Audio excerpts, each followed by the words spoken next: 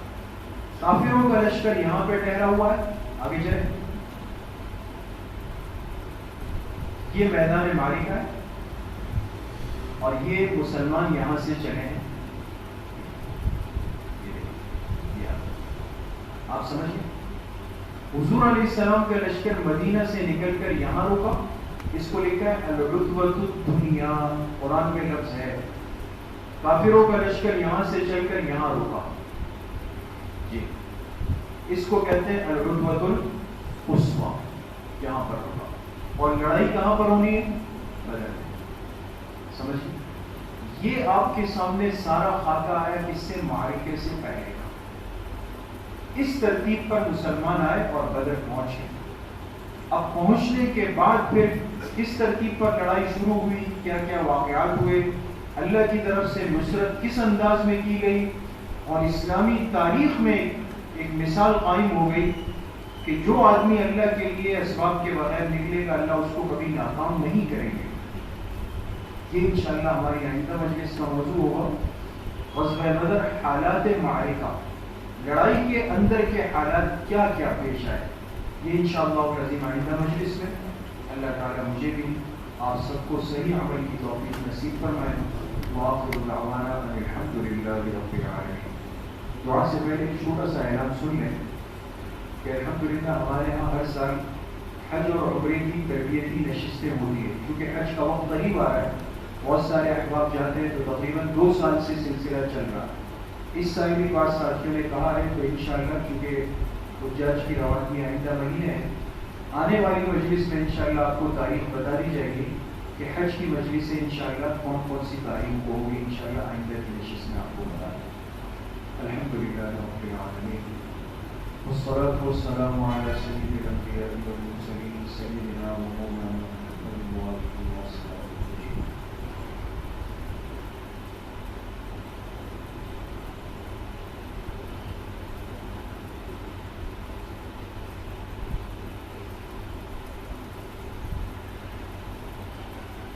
صلی اللہ وسلم علی نبینا محمد وآلہ وصحبہ اجمعین۔ السلام علیکم۔